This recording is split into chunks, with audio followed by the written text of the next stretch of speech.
दर्द सह कर भी तेरा नाम लिए का नाम रखा खालिस नहीं इखलास, यानी इसमें जहन्नम का जिक्र नहीं करूंगा। 113 सूरतों में जन्नत और जहन्नम का जिक्र होगा। जब मैं अपने आप को बयान करूंगा तो ना जन्नत बयान करूंगा ना जहन्नम बयान करूंगा। जब मैं अपने आप को बयान करूंगा ना कब्र बयान करूंगा ना हश्र बयान करूंगा। जब मैं अपने आप को बयान करूंगा ना जमीन बयान करूंगा ना आसमान बयान करूंगा। हत्ता के जब मैं अपने आप को बयान करूंगा ना मूसा का जिक्र करूंगा ना ईसा का जिक्र करूंगा ना दाऊद का जिक्र करूंगा ना अय्यूब का जिक्र करूंगा। मखलूक का जिक्र नहीं करूंगा क्योंकि मैं हूं। बेशक सुभान अल्लाह, इन्नहू हु, बेशक बेशक इन्नहू हु, वो वही है, बेशक वो सुभान अल्लाह। वही है। जब अपना जिक्र कराने की बात आई तो कहा किसी का जिक्र नहीं होगा क्योंकि ये सूरत इखलास है। जी बता अब क्या है तेरा तारुफ, क्या है? तवज्जो, जी तेरा तारुफ क्या है बता। तो आवाज आती है उल है? जहां किसी का जिक्र नहीं कर रहे थे, पसंद भी नहीं किया, वहां शुरू कहां से किया? उल, अपने आप से पहले किसी को कह रहे हैं। क्या कहा जा रहा है? उल, ए महबूब आप फरमा दो। बेशक बेशक ए महबूब आप फरमा दो। सुभान अल्लाह। तौहीद क्या है? जिक्र खुदा क्या है? खुद खुदा होकर अपना जिक्र बाद में करता है, आमिना के लाल का जिक्र पहले। क्या बात है। नारे तकबीर, आगे से पीछे तक हाथ उठा के नारे का जवाब दे। नारे तकबीर, नारे रिसालत, अज़मत मुस्तफा, ख्वाजा का हिंदुस्तान, जश्न दस्तार बंदी, हुजूर सय्यद अमीनुल कादरी साहिब किबला, मदरसा इस्लामिया तुर्किया हरियाणा। वाह वाह वाह। अपना जिक्र बाद में हो, अल्लाह बाद में आ रहा है, पहले कुल आ रहा है। कुल आप कहिए महबूब, यानी उसको भी पसंद है कि मेरा जिक्र बाद में हो। अब अगर किसी को फतवा लगाना है सुन्नियों पे न लगाओ जी, क्या बात है। पहले कुरान के क्या खिलाफ बात है वाह। कलम उठाओ, फिर समझेंगे कि तुम्हारी माओ ने कितना दूध पिलाया। और जब कुरान के खिलाफ कलम नहीं उठा सकते तो फिर मानना पड़ेगा जो सहारनपुर और इर्द गिर्द वाले बयान कर रहे हैं वो तौहीद नहीं है, जो बरेली वाले बयान कर रहे हैं वही तौहीद है। वही रब है जिसने तुझको हमतन करम बनाया, हमें भीख मांगने को तेरा आसना बताया। तुझे हमद है खुदाया, तुझे हमद है खुदाया। वो कवारी पाक मरियम, वो नफख्त फीही का दम है अजब निशाने आजम, मगर आमिना का जाया वही सबसे अफजल आया, वही सबसे अफजल आया। यही बोले सिदरा वाले, चमने जहां के थाले सभी मैंने छान डाले, तेरे पाए का न पाया, तुझे यक ने यक बनाया, तुझे हमद है खुदाया। अरे ओ खुदा के बंदो, कोई मेरे दिल को ढूंढो, मेरे पास था अभी तो, अभी क्या हुआ खुदाया? न कोई गया ना आया, न कोई गया ना आया। हमें ऐ रजा तेरे दिल का पता चला वो मुश्किल, दरे रोजा के मुकाबिल वो हमें नजर तो आया। ये न पूछ कैसा पाया, ये न कूच कैसा पाया, तुझे हमद है खुदाया, तुझे हमद है खुदाया। ये न पूछ कैसा पाया, ये न पूछ कैसा पाया, तुझे हमद है खुदाया, तुझे हमद है खुदाया। हमद भी हो रही है तो रसूलुल्लाह के जरिए से हो रही है। ये कहां से जहन मिला? ये सूरह इखलास से जहन मिला। रब फरमा रहा है हमारा जिक्र बाद में होगा, महबूब तेरा जिक्र पहले होगा। क्या बात है हजरत, सुभान। कुल आप फरमा दीजिए। फिर कहा जाता है हो अल्लाहु अहद, वो अल्लाह है और एक है। सुभान अल्लाह। समझ, वो बेनियाज है। लम यलिद व लम यूलद, ना उसका कोई बेटा है ना वो किसी का कोई वो किसी का बेटा। जो बेटा हो वो खुदा नहीं है, और जिसका बेटा हो वो भी खुदा नहीं। हमसे क्यों लड़ते हैं लोग? कहते हैं कि हमारे फुला तो वहां वहां पैदा हुए। हमने कहा जो पैदा होता है वो खुदा ही नहीं होता। ठीक है भैया, हमसे जो जो लेना है सब ले लो, लेकिन एतराफ कर लो कि खुदा नहीं थे। क्या बात है हजरत, वाह। एतराफ कर लो कि खुदा नहीं थे। हम सब खुशी खुशी दे देंगे, जो दे सकते हैं जायज है, सब दे देंगे, लेकिन मान तो लो लम यलिद व लम यूलद, खुदा वही होता है जो लम यलिद भी है व लम यूलद। बताए ना, वो किसी का बेटा नहीं होता और उसका कोई बेटा नहीं होता। वलम यकुल लहू कुफुवन अहद, और फिर क्या शान है, उसके साझे का कोई नहीं है। ये मैं हिंदुस्तान के तनाजुर में नहीं कह रहा हूँ बात, ये हमारा मजहब आफाकी मजहब है पूरी दुनिया के लिए। ईसा अलैहिस्सलाम को लोग ईसा खुदा का बेटा कहते हैं, बेटा नहीं। लोग कहते हैं ईसा पैदा हुए, हमने कहा पैदा हुए तो खुदा कैसे हुए, मरियम पैदा हुई। इसीलिए तवज्जो करना, तवज्जो, पूरे कुरान में चंद लोगों की मिलाद बयान हुई है, तवज्जो है। कुरान उठा के देखें, चंद लोगों की पैदाइश अल्लाह ने बयान की है। बाद में जिन जिन लोगों को खुदा कहा जाने वाला था, अल्लाह ने सबकी मिलाद बयान कर दी। क्यों? ताकि पता चल जाए जो पैदा होता है वो खुदा नहीं होता।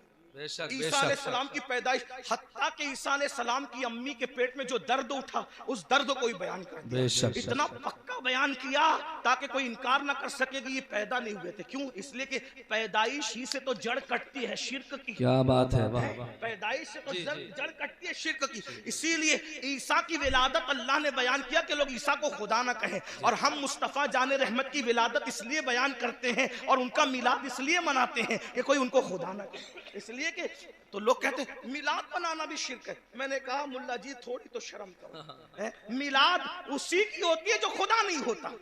जब बना लिया मिलाद तो शिर्क कैसे हुआ? ये तो शिर्क का काट है, ये तो शिर्क का तोड़ है। अगर लोगों को शिर्क से बचाना है तो बताओ कि मोहम्मदुर रसूलुल्लाह पैदा हुए, और पैदा हुए की शान से हुए, पूरी मिलाद बयान हुई। बहरहाल मैं अपनी गुफ्तगू को समेटते हुए आखिर की तरफ आता। ये ईमान है, ये तौहीद है, तौहीद। अल्लाह ने अपने जिक्र से पहले अपने महबूब का जिक्र। ईमान की अहमियत जानो, अपने बच्चों को नसीहत करो, ईमान पिलाओ। डॉक्टर, इंजीनियर सब कुछ बाद में बनाओ, खतीब, अदीब, नकीब बाद में बनाओ, पहले ईमान पिलाओ। और ईमान किसी के लिए नफरत नहीं सिखाता, ईमान तो मोहब्बत ही सिखाता। आज हमारे घर में ईमान की तालीम नहीं, ईमानियात की तालीम। बताओ, और आसान जबान में बता दूं, ईमान अगर सिखाना है नहीं कुछ आता ना, तो जो सुन्नी आलिम दीन संजीदा तौर पे आपके बच्चों को ईमान सिखा सकता, उसकी कैसेट, उसका बयान आप रोजाना घर में 1 घंटा चलाओ, ईमान मजबूत हो। ईमान की बरकत क्या है? अगर इंसान के पास सिर्फ ईमान है तो भी वो कामयाब है।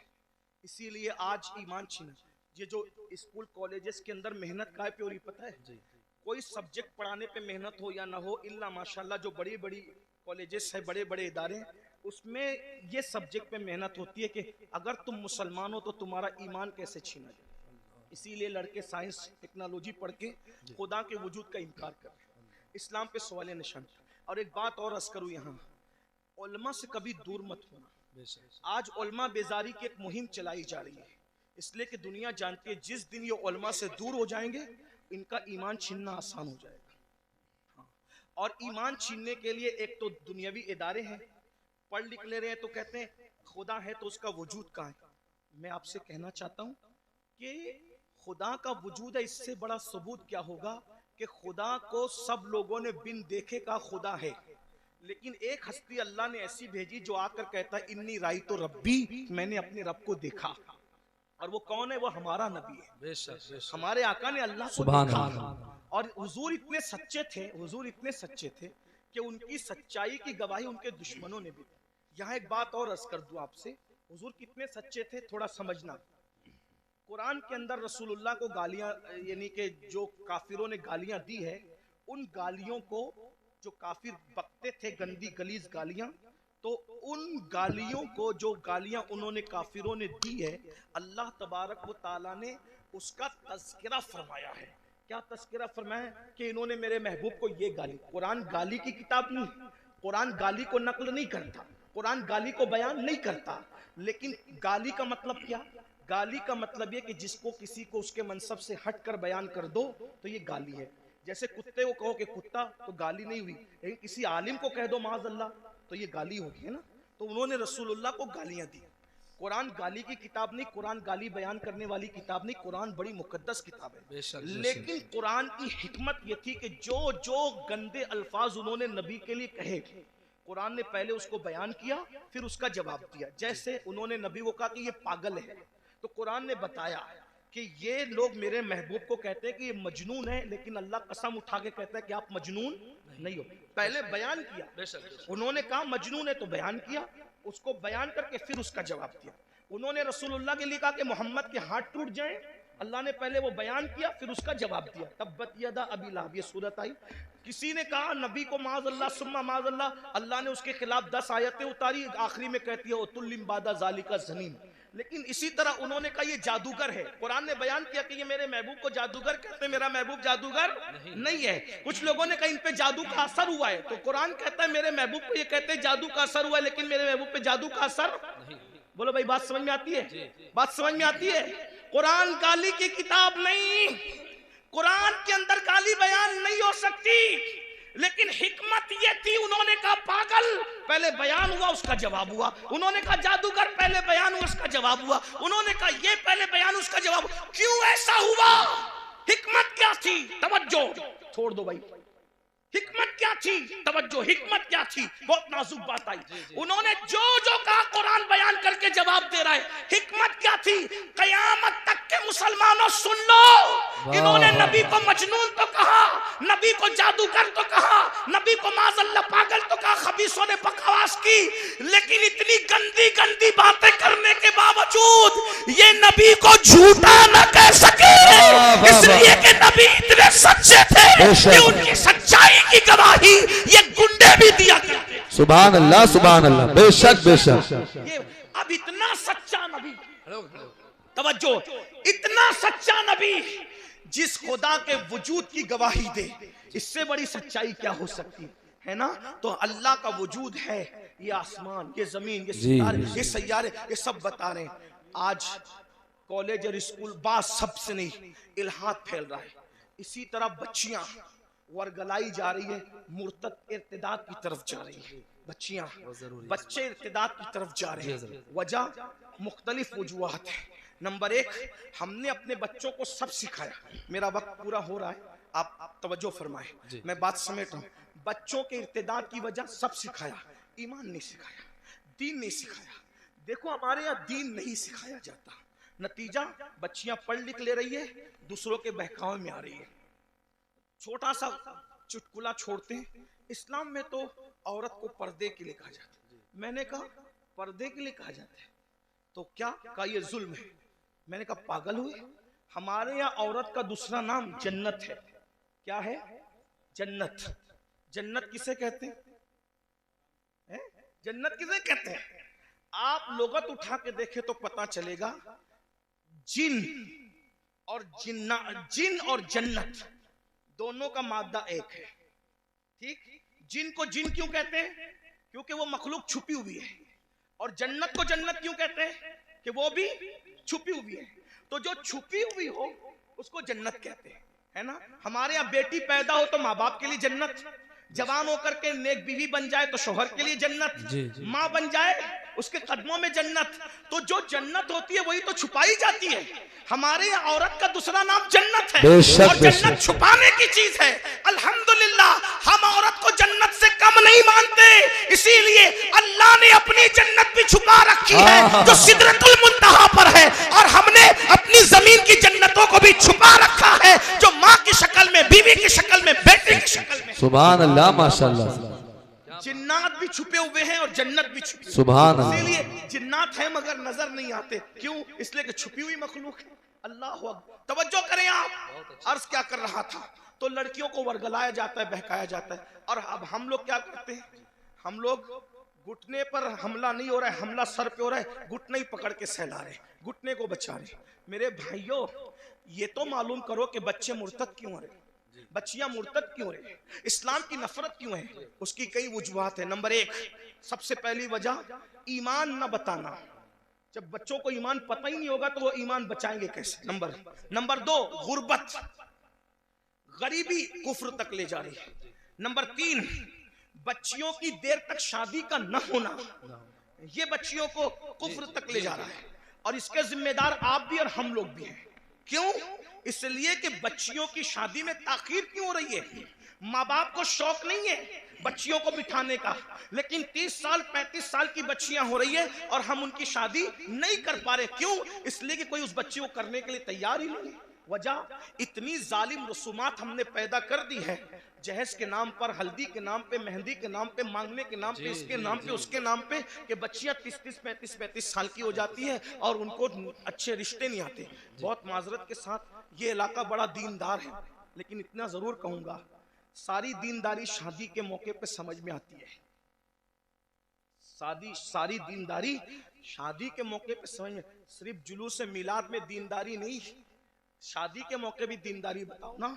सिर्फ जलसों में दर्द भरी बातें नहीं, शादी के मौके पे भी दीनदारी बताओ। जो लोग मुंह फोड़ के मांगते हैं वो तो मांग ही लेते हैं, जो लोग नहीं मांगते वो लोग भी गरीब घरों में सिर्फ इसलिए रिश्ता नहीं करते हैं कि यहाँ जाएंगे तो कुछ मिलेगा नहीं। एक तो वो है कि जो मांग रहा है, और एक तो वो है जो वहां जा रहा है जहां मिलना जरूरी है। जहां नहीं मिलेगा वहां जाना ही नहीं है, जहां नहीं मिलेगा वहां बड़ी माजरत के साथ तू इधर उधर की ना बात कर, ये बता के काफिला क्यों लूटा। मुझे रहजनों से गरज नहीं, तेरी रहबरी का सवाल है। मैंने कई जगह ये बात रखी और लोगों ने मेरी बात को कबूल किया। बहुत सारे लोग, नौजवानों ने ये इरादा किया कि इंशाअल्लाह ससुराल से हम एक चांदी का तार भी नहीं लेंगे, एक गिलास भी नहीं लेंगे। ये माहौल बन रहा है मुल्क के अंदर, क्योंकि कुरान कहता है वज़क्किर फ़इन्न ज़िक्र तनफ़उल मुमिनीन, मोमिनों को नसीहत करो कि नसीहत करना मोमिनों को फायदा पहुंचाता है। मेरी कौम के जवानों, अगर सिर्फ तुम यूट्यूब पर मुर्तद होने वाली लड़कियों की वीडियो शेयर करके दर्द भरी बातें करोगे तो इस मुनाफिकत से काम होने वाला नहीं है।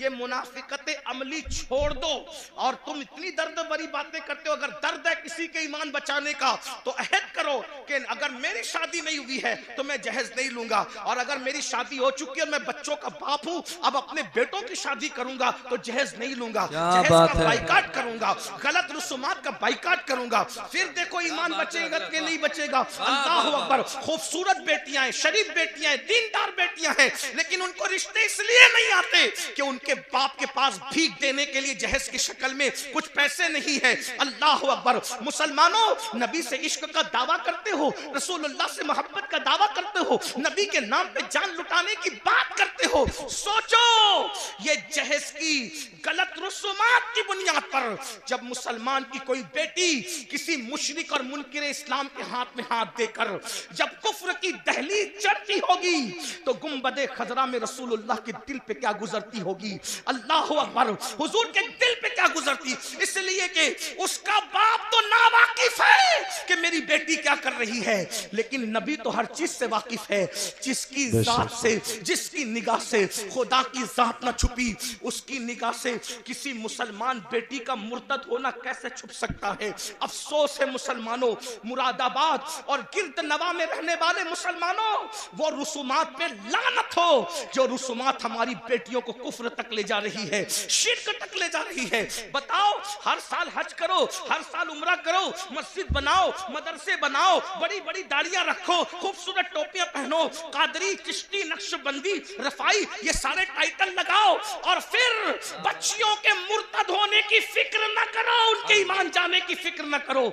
अगर कयामत के दिन रसूलुल्लाह का सामना होगा, हुजूर ने दामन पकड़ के पूछ लिया, ओ मुनाफिक, मेरी उम्मत की बेटियां मुर्तद हो रही थी तेरी नाजायज रसूमात की बुनियाद पे, तू क्या कर रहा था? अल्लाह, क्या जवाब दोगे? ये मेरी माएं और बहनें बैठी है, ये भी रिश्ते ढूंढने निकलती है मेरी माएं और बहनें, तो ये लालच में सरता पर डूब जाती है। ये बेटे की शादी करने नहीं, ये अपने बेटों को बेचने निकलती है। कभी बच्चियों के ईमान का सोचा?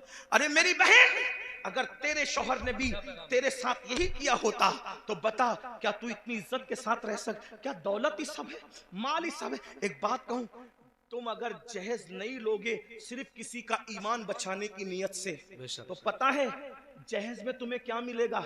रसूलुल्लाह की दुआएं और उनकी खुशी मिलेगी। वाह वाह वाह, सुभान अल्लाह। अगर समधी ने तुम्हें जहेज दिया, चंद सालों के बाद वो टूट फूट जाएगा।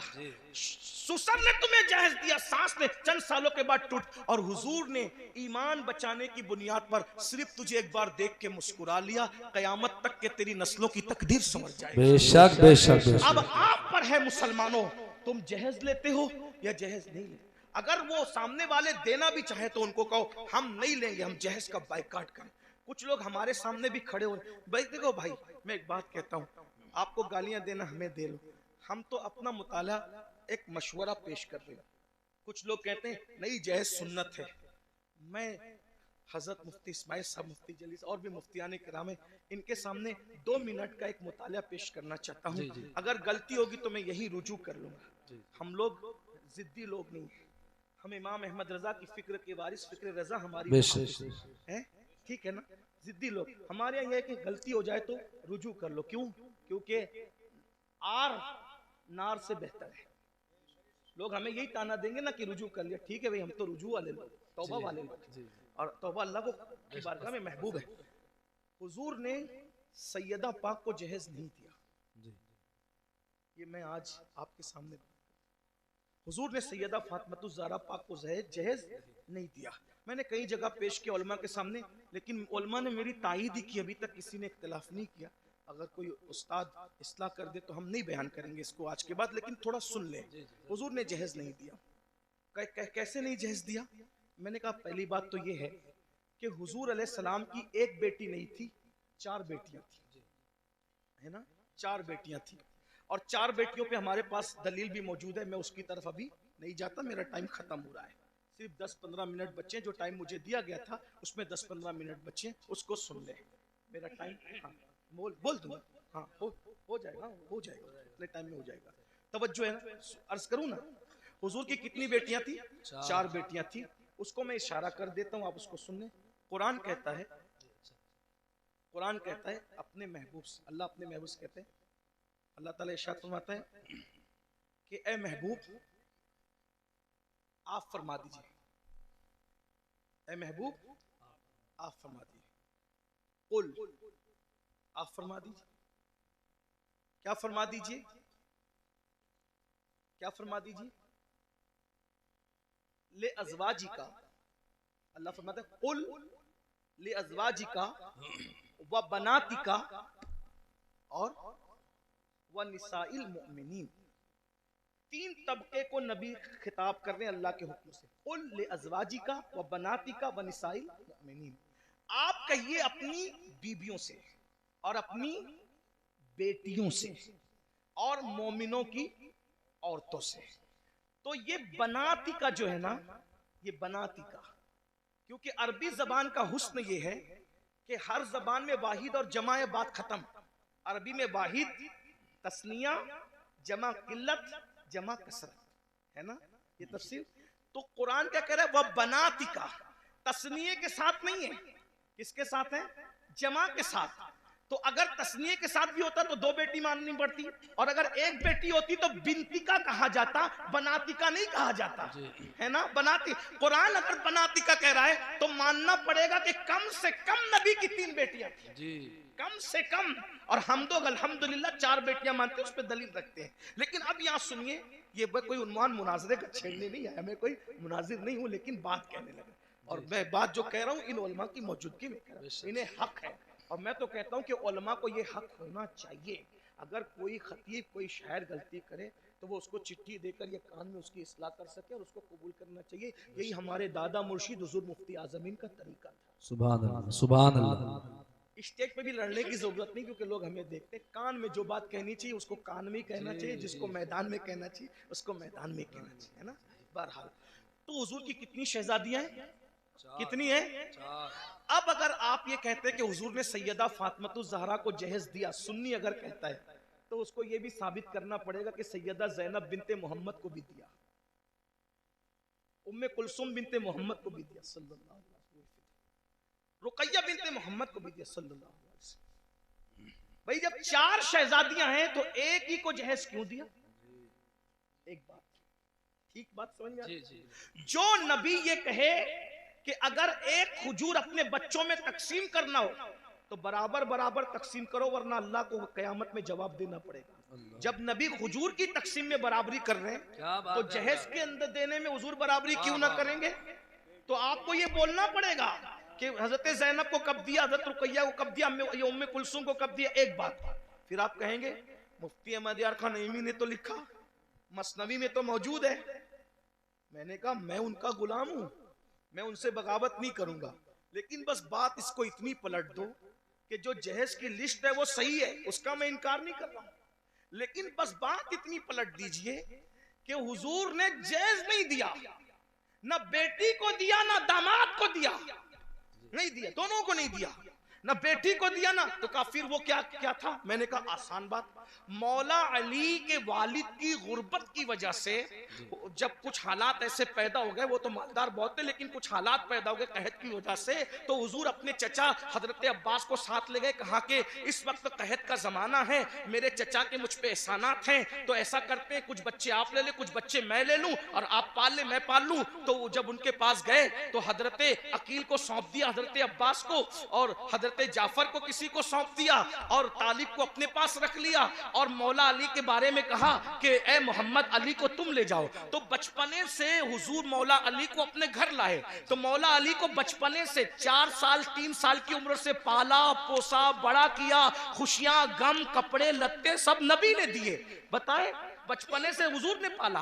अब अगर मौला अली का निकाह सैयदा फातिमा के साथ ना भी होता, तो मौला अली को जिसने पाला पोसा बड़ा किया, कपड़े लत्ते सब तरबियत सब की, जब अपने भाई की शादी हुजूर कर रहे हैं, तो मौला अली का खुद का घर नहीं, तो घर दिलाना किसकी जिम्मेदारी है? उस नए घर में सामान पहुंचाना किसकी जिम्मेदारी है?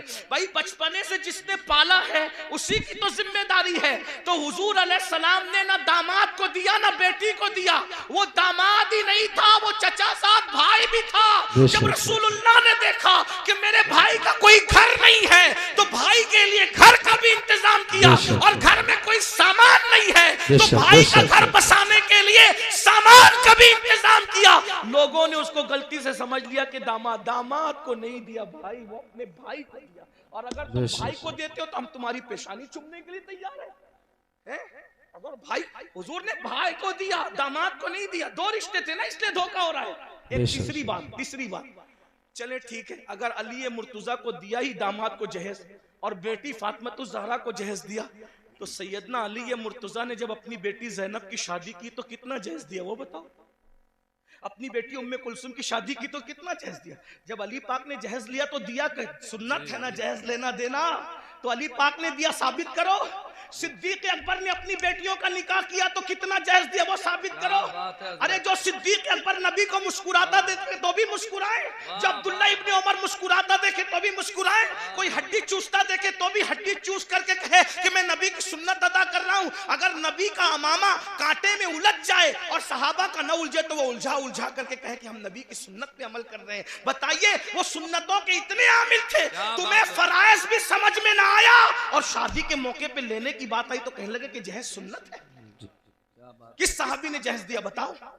अगर सुन्नत ही था तो इस सुन्नत पर उन्होंने क्यों अमल नहीं किया? गौस पाक ने क्यों अमल नहीं किया? गरीब नवाज ने क्यों अमल नहीं किया? फजर में सोते पड़े रहने वाली कौम इस पर क्यों अमल कर रही है? सूद के लुक़्मे खाने वाली कौम इस पे क्यों अमल कर रही है? फराइज समझ में ना आए, जो जिस नमाज के बारे में कहा मेरी आंखों की ठंडक है वो समझ में ना आया, और ये सुन्नत समझ में आ गई। इसलिए मेरी अर्ज ये है, ये जहेज की रस्म को खत्म करना होगा, खत्म करो, अहद करो, वरना बेटियां इसी तरह इर्तिदाद की दहलीज पर कुचली जाती रहेगी, एहतजाज की दहलीज पर कुचली जाती रहेगी। मेरी गुजारिश है, इसलिए अपने बच्चों को मुर्तद होने से बचाना है। शादी इतनी आसान कर दो कि जिना करना मुश्किल हो जाए, और मालदार लोग शुरुआत करें, मालदार लोग जहेज ना ले, मालदार लोग जहेज ना दे, मालदार लोग शुरू करेंगे, बासर लोग शुरू करेंगे, खत्म होगा। और ईमान बचाने की नियत से शुरू करें।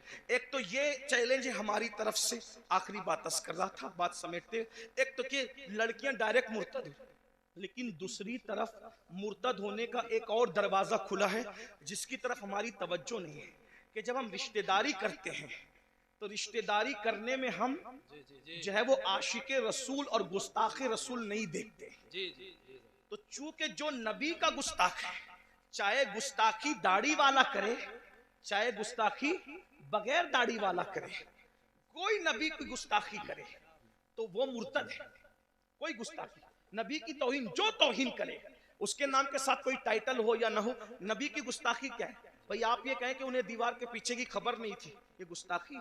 इसलिए कि कुरान कहे वो अल्लमका मा लम तकुन तालम व काना फदलुल्लाहि अलैका अज़ीमा। ए महबूब, हमने आपको वो सब कुछ सिखा दिया जो आप नहीं जानते थे। अल्लाह कह रहा है सब कुछ सिखा दिया, और मुल्ला कह रहा है कि दीवार के पीछे की खबर नहीं। ये नबी को गाली हुई कि नहीं हुई? अल्लाह फरमा रहा है, ए मेरे महबूब, या अय्युहन नबी इन्ना अर्सलनाका शाहिदन व मुबश्शिरन व नज़ीरा। ए महबूब, हमने आपको हाजिर और नाजिर बना करके भेजा। और अल्लाह फरमाता है व दाइयन इलल्लाह, और हमने तुम्हें अल्लाह की तरफ बुलाने वाला बनाकर भेजा। बेइज़्निही व सिराजम मुनीरा, और तुम्हें चमकता हुआ सूरज बना करके भेजा। अल्लाह अकबर। अल्लाह उनके बारे में कहे, अल्लाह अल्लाह, क्या वो महबूब है मेरे भाई? अल्लाह उनकी शान यूं बयान करे, वद्दुहा, महबूब तेरे चेहरे की कसम, वल्लैल, तेरी जुल्फों की कसम, वन्नज्म, तेरे दांतों की कसम, ला उक़्सिम बिहाज़ल बलद, तेरे चलने की कसम। महबूब अगर चेहरे पर नकाब डाल ले तो कुरान कहे या अय्युहल मुज़म्मिल, ए झुरमुट मारने वाले। अगर वो कंबल ओढ़ ले तो कुरान कहे या अय्युहल मुद्दस्सिर, ए कंबल ओढ़ने वाले। अगर वो गुस्से में आकर के अगर कंकर भी फेंक दे तो कुरान उस पर भी उतर आता और कहता है वमा रमैता इज़ रमैता वलाकिन्नल्लाह रमा। प्यारे, ये कंकर तूने नहीं फेंकी, हाथ तेरे थे, फेंकना हमारा। वाह वाह वाह, बेशक बेशक। वो नबियों का सुल्तान, उनके बारे में इतनी छोटी कहता है। मौलवी कह रहा है, आज कौन कह रहा है? मैं नहीं जानता, आप सब जानते अच्छी तरह से। क्या आपके इलाके के मौलवियों को मैं नहीं जानता? जो जिनको जानता हूं उनके चेहरे बताने के, मैं इनको जानता हूं, ये मुझे जानते हैं, और जिनको नहीं जानता उनको नहीं जानता। कहते हैं उम्मी उम्मी उम्मी। उम्मी का मतलब अनपढ़, नबी को पढ़ना नहीं आता था। और तू पढ़ लिख लिया नबी की हदीसों से, और नबी को पढ़ना नहीं आता था। क्या पागलपन है? और ऐसों को आप बेटियां दे रहे हैं, ऐसों के साथ आप रिश्तेदारी। आप कहते हैं मौलवियों का समय, ये मौलवी लड़ाने आते। भैया मौलवी लड़ाने नहीं आता। मौलवी तो, यही बात तो मोमिनों को, सहाबा को कहते थे मुनाफिकीन। मदीने के मुनाफिकीन सहाबा को कहते थे कि ये लोग फसाद फैलाते हैं, हराम इस्लाह का काम करते हैं। ये बातें वो बकते थे, बकवास करते थे। भाइयों, अपनी बेटी को अगर तुम किसी गुस्ताख के साथ बिया दोगे तो वो गुस्ताख के रसूल को ससुर कह मानेगी, गुस्ताख के रसूल को शौहर मानेगी। और कुछ लोग तो ऐसे चढ़ दौड़ करके आते हैं हमारे पास, अरे मौलवी साहब, हमने तो बदअकीदों की बेटी के निकाह आपको पढ़ाना पड़ेगा। मैंने कहा अच्छा, मेरी बहुत ज्यादा लोगों से नहीं जमती है। मेरी तबीयत में नरमी बहुत है, लेकिन बहुत ज्यादा लोगों, इसलिए कि हम मसलक के मामले में कहीं कंप्रोमाइज करना नहीं चाहते। ऐसे काम को आग लगे, लानत हो उस काम पर जिससे मसलक का सौदा हो जाए। हम मसलहत के कायल हैं, मसलक फरोशी के कायल नहीं है। हाँ, तबीयत में नरमी होनी चाहिए, मगर मौकिफ में सख्ती होनी चाहिए। और हमारा मौकिफ वही हो जो गुज़िश्ता सदी में इमाम अहले सुन्नत ने बयान। बेशक बेशक बेशक, सुभान अल्लाह। हाँ, हमारा नजरिया वही होना चाहिए। माहौल देखकर पुड़ी मत बांधो, मजमा देख के बातें मत करो, क्योंकि अल्लाह की बारगाह में खड़े होना है। अरे कहते हैं निकाह आपको पढ़ाना है, हम तो बदअकीदों के यहाँ से दूसरी पार्टी से लाए हजरत। मैंने कहा अच्छा, तो कहा हजरत चंद दिन में सुन्नी बना लेंगे। मैंने कहा तू बड़ा सुन्नी बन गया जो उसको बहू को सुन्नी बनाएगा जी। और अगर वो बन भी जाए तो क्या वो गुस्ताख रसूल को अब्बा कह के न पुकारेगी? तुम्हारा पोता पैदा हुआ तो उसका नाना मरेगा तो उसका जनाजा, वो गुस्ताख का जनाजा तुम्हारा पोता पढ़ने न जाएगा? तुम कितने सुन्नी हुए जो दूसरों को सुन्नी बनाओगे? जिसका खाते हो उसकी वफादारी करो। कम से कम कुत्ते से सीखा होता। कुत्ता एक रोटी खाता है, मालिक की वफादारी करता है। हमें जो मिला है नबी के सदके में मिला। कहते हैं उम्मी है, अनपढ़ है। मैंने कहा पागल हुआ है, पागल हुआ है, पागल है, कैसी बात करता है? उम्मी है, अनपढ़ है। हुजूर अनपढ़ नहीं थे। उम्मी की तो तशरीह आशिकों ने बहुत की है। उम्मुल कुरा में पैदा हुए इसलिए उम्मी थे। अल्लाह के सिवा किसी से नहीं पढ़े इसलिए उम्मी थे। अल्लाह के अलावा उनका कोई उस्ताद नहीं है, और ये शान सिर्फ रसूलुल्लाह की है।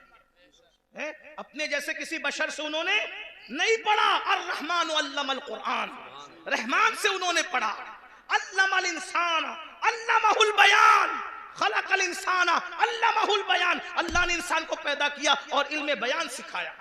वअल्लमका मा लम तकुन तालम। मेरे इमाम कहते हैं ऐसा उम्मी किस लिए मिन्नत कशे उस्ताद हो, ऐसा उम्मी किस लिए मिन्नत कशे उस्ताद हो। क्या किफायत उसको इकरा रब्बुकल अकरम नहीं? क्या किफायत उसको इकरा रब्बुका। और उम्मी का एक माना माँ वाला भी होता है कि मेरे नबी माँ वाले थे, यानी माँ होने की एतबार से मेरे नबी नबी की माँ जैसी थी वैसे किसी की माँ हो भी नहीं सकती।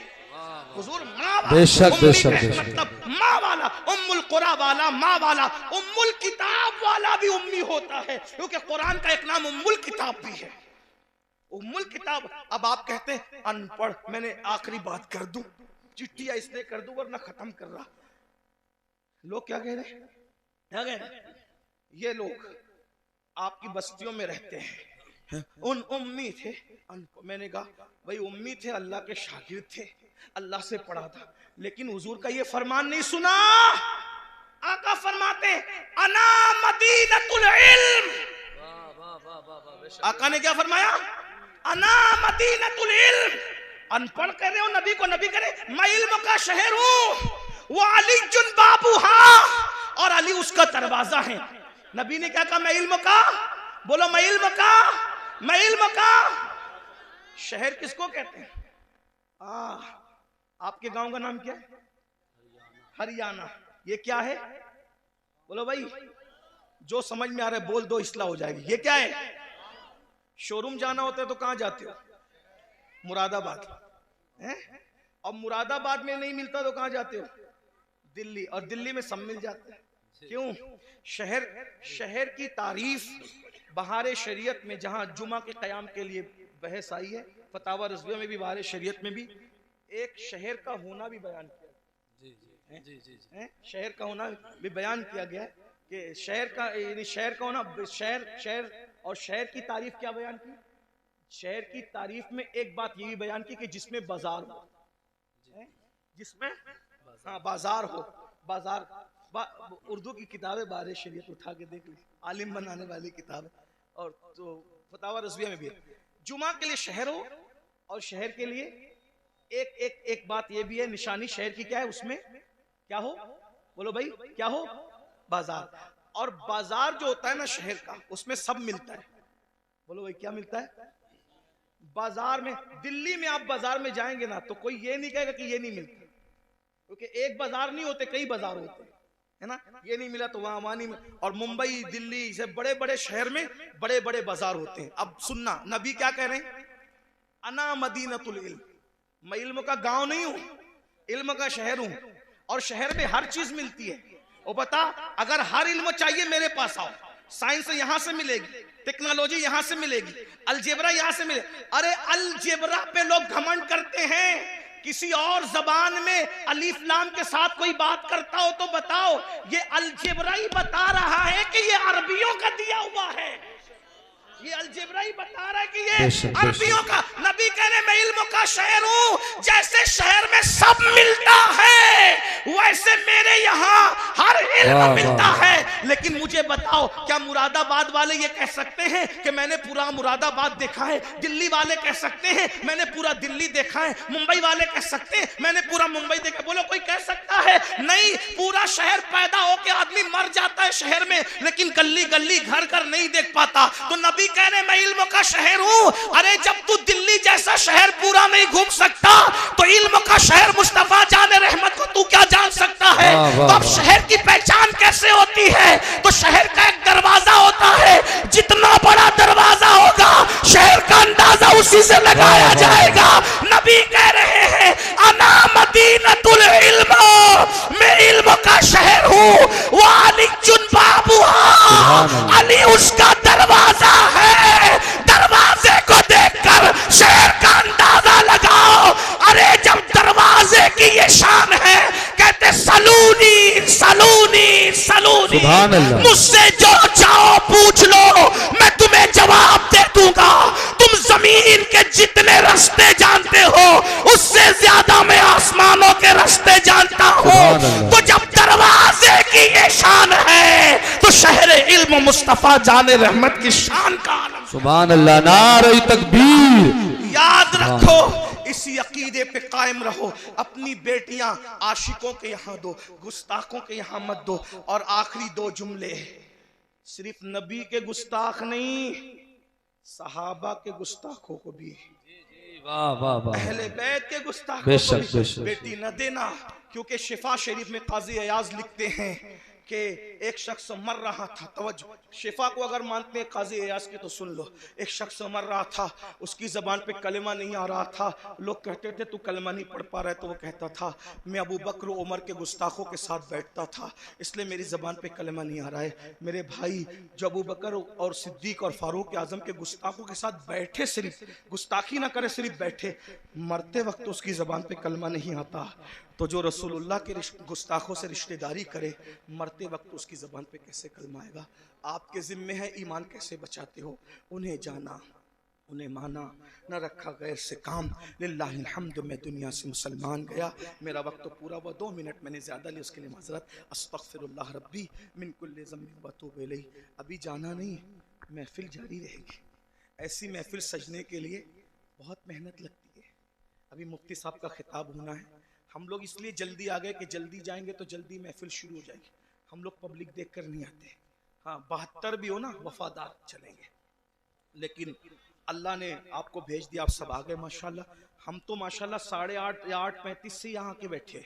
हाँ अल्हम्दुलिल्लाह, मुफ्ती साहब भी तकरीबन 8:45 के करीब आ गए थे, 8:45 या 9 के आसपास वो भी आ गए। तो ये उलमा पहले, और मैं तो आपको मशवरा दूंगा ऐसे ही करो। अभी कुछ किसी के सताने और ये किसी के प्रेशर में करते हो, लेकिन महफिल का मिजाज बना लो।